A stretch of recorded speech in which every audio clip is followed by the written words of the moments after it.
Oi, gente, tudo bem? Gente, eu nem acredito que eu vou fazer esse vídeo pra vocês agora, porque eu não sei se você já desfraudou, só quer saber como foi meu processo, se você está pensando em desfraudar o seu filho. Eu não sei como que você se sente, mas eu lembro assim que eu olhava esse processo como um rio, assim.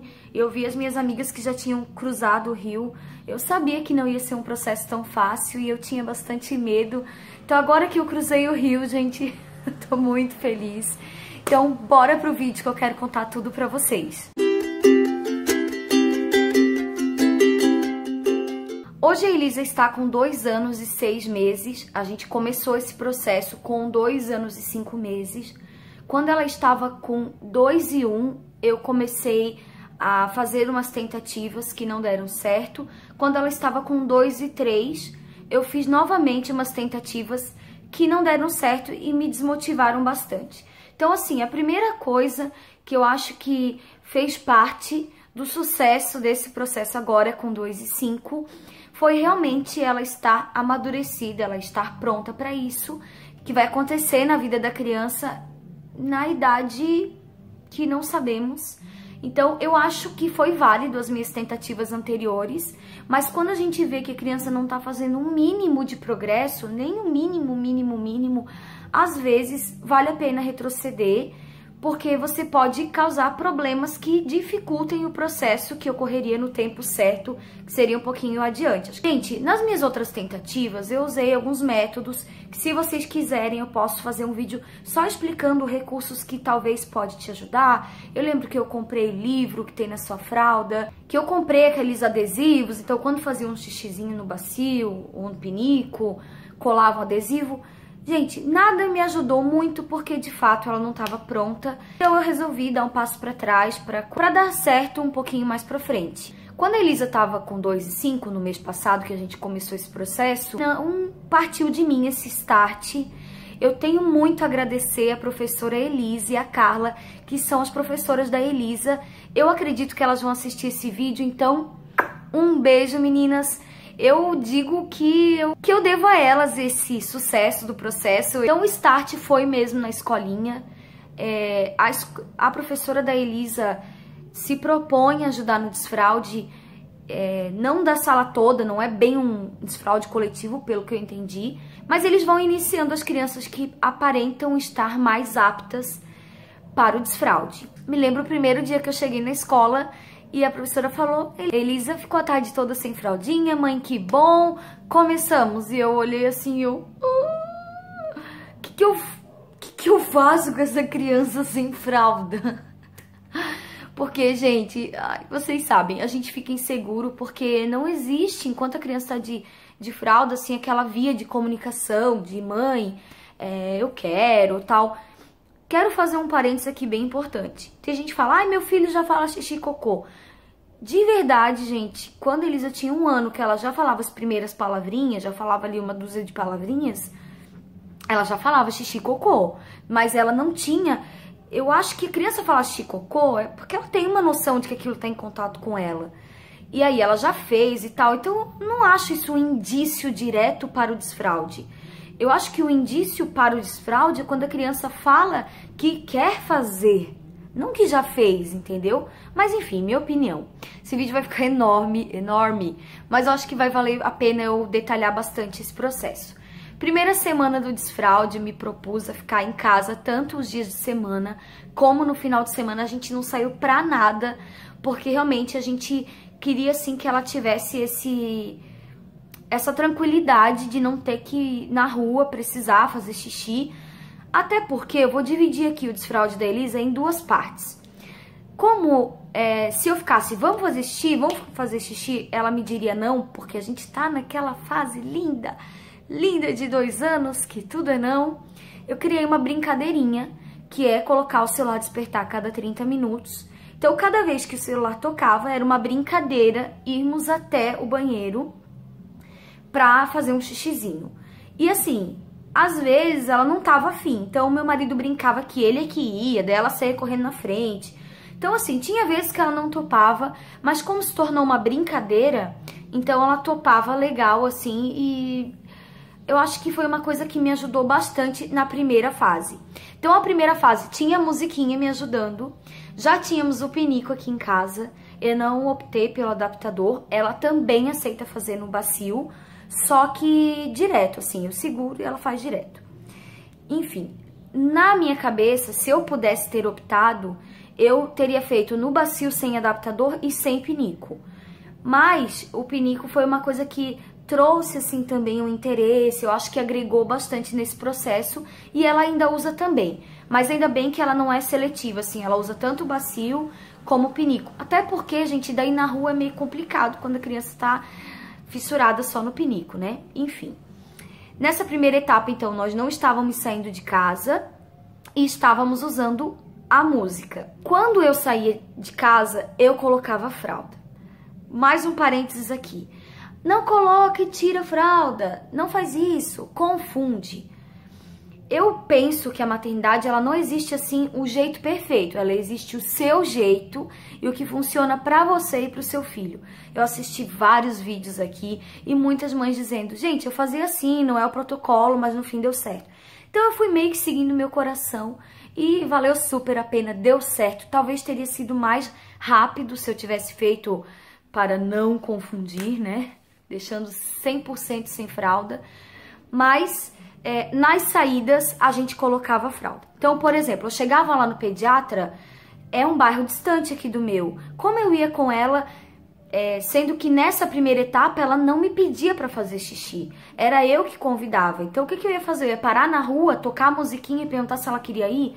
Tava muito confuso. Quando eu cheguei no pediatra, até eu conversei isso com ele, ele falou, mãe, eu super concordo. Eu acho que não tem necessidade de, se ainda não existe essa confiança com a criança de que ela vai pedir, coloca a fraldinha. Aos pouquinhos ela vai assimilando o processo. Fiquei muito feliz. Eu acho que isso bate com o que eu acredito. E outra informação importante, o desfraude da Elisa foi feito o desfraude diurno apenas. Então, pra soneca e pra dormir, à noite ela usa fralda. E, gente, ela enche muito a fralda, então ela não tem nenhum indício de que ela esteja pronta para o desfraude noturno. Pela minha opinião e pelo que o nosso pediatra também concorda e me instruiu, quando a criança começa várias noites a acordar com a fraldinha seca, ela está demonstrando que ela está pronta para o desfraude noturno, o que não é o caso da Elisa, gente, a fralda acorda assim na tampa. Como que eu fiz para não ficar algo confuso para ela? Foi o método que eu encontrei e que fez muito sentido e ela fala até hoje. Eu falava, filha, a calcinha é para acordar e a fraldinha é para nanar. Então, ela mesma falava, mãe, a calcinha. Então, quando ela acorda, ela fala, mãe, a calcinha é para acordar. Ficou uma coisa bem nítida na cabecinha dela de que teriam esses dois momentos assim, e que seriam momentos distintos. Eu percebi uma coisa muito legal, que quando eu colocava a fraldinha dela à noite, ela tava deitadinha ali, esperando o sono vir, fazendo ela dormir, fazendo uma oração com ela. Ela falou assim, mãe, eu posso fazer um xixi na fralda? Ela começou a ter essa consciência corporal e ela ter esse cuidado, assim, de será que eu posso, será que eu não posso? E ela me falava, eu falava, pode, tu tá de fraldinha. Ah, tá bom. Daí ela pegava e fazia. E assim era toda noite. Antes de dormir, ela sempre me comunicava que ela ia fazer.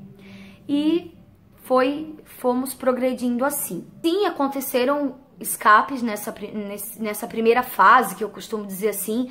O desfraude da Elisa durou em torno de 45 dias para ele se completar. E essa primeira etapa tinham escapes esporádicos, assim, não... Os primeiros 3 dias escapa mais, depois eles vão ganhando consciência corporal. Então, uma dica que eu quero deixar é proteja a sua casa, né?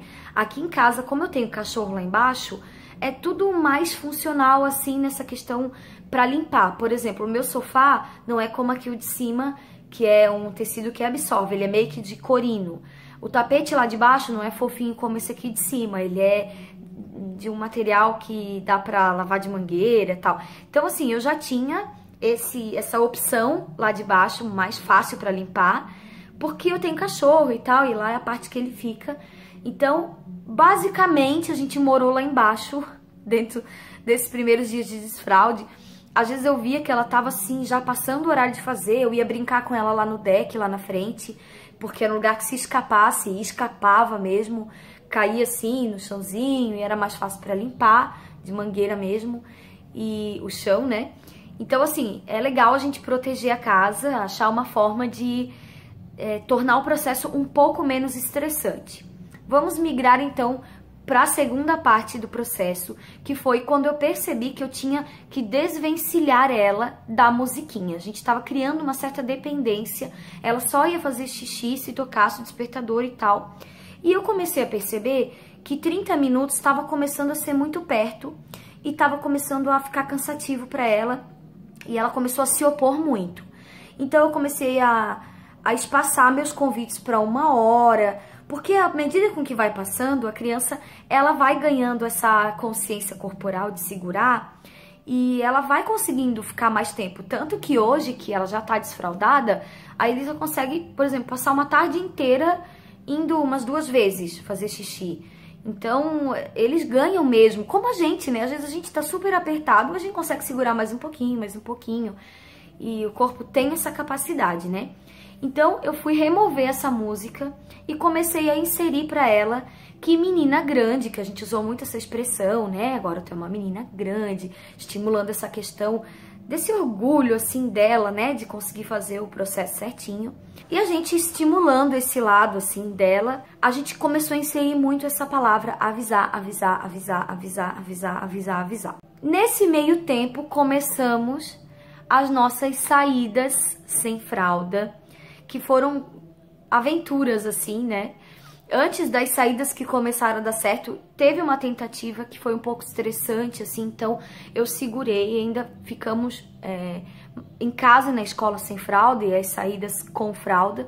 Mas aí, nessa segunda metade do processo, a gente arriscou, assim, muitas saídas sem fralda que deram bastante certo. Inclusive, no dia que eu fui com ela no Beto Carreiro, eu falei, ai, não, acho que no Beto Carreiro eu vou colocar, porque a gente vai ficar um tempão lá. E ela falou, mamãe, eu não quero, eu quero a calcinha. E aí a gente arriscou e deu bem certo também. Então o legal é que, assim, a criança vai se sentindo mais confiante e a gente também vai começando a confiar mais. Não vou dizer que não houveram escapes, mas já estamos há umas 2 semanas sem nenhum escape, então onde eu realmente concluí que o processo tinha dado super certo e se concluído mesmo, né? Elisa está desfraldada. E tem uma coisa bem importante que aconteceu nesse meio tempo, que foi: ela não queria fazer o cocô nem no pinico e nem no vaso. Todo mundo fala que dentro do processo de desfraude o cocô pode ser mais difícil e claro que é mais estressante a gente lidar, né, com o cocô mesmo. O xixi eu acho que ele é uma coisa bem mais fácil de higienizar e tudo mais, né? Como eu percebi que ela esperava eu colocar a fralda pra soneca ou pra noite pra fazer o cocô, eu percebi que ela ia fazer cocô, eu falava, filha, vamos no bacio, você é uma menina grande e tal. E ela falava, não, eu não quero. Eu fiquei um pouco preocupada disso não desenvolver, né, não desenrolar o desfraude, mas o que eu pensei? Como ela quis começar a espaçar um pouco o cocô, pode se tornar um pouco perigoso quando a criança segura o cocô, as fezes se ressecam. E, gente, isso é um problemão, porque se as fezes ressecarem, a criança vai ter dificuldade para fazer, enfim. Mães, muita calma com o cocô. O que eu fiz? Quer fazer na fralda? Faz na fralda. Eu pensei, dentro desse processo, como ela tá amadurecendo, isso vai se ajustar. E ficamos ali praticamente na etapa final ali do processo, que o cocô se ajustou e ela começou a topar fazer no bacio e no pinico. E, gente, nesse meio tempo, para induzir ela a fazer no bacio e no pinico, tanto tem a história lá do amigo Cocô, né, que até eu vou tentar linkar aqui no box de descrição essa historinha, que fala que o Cocô fica muito feliz quando ele cai no bacio, porque faz tibum, e ele gosta de cair na aguinha, e ele fica triste, esmagado na fralda. Eu inseria muito essa história e também eu recompensava com alguma besteirinha que ela gostava quando ela fizesse no pinico e no bacio. Isto é certo? Funcionou pra mim. Então, eu fui assim, o cocô migrou assim sozinho, automático. Eu vi que não tava funcionando dar muita ênfase ou não querer que ela fizesse na fralda. Então assim, de verdade, a gente tá no olho do furacão do Terrible 2.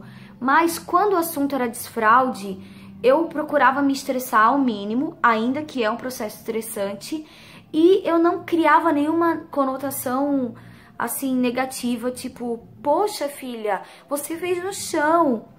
Eu sempre lamentava, o que fazia muito sentido na cabecinha dela, porque eu via que ela ficava desapontada, ficava, poxa filha, que pena, você tá tão mocinha agora, né?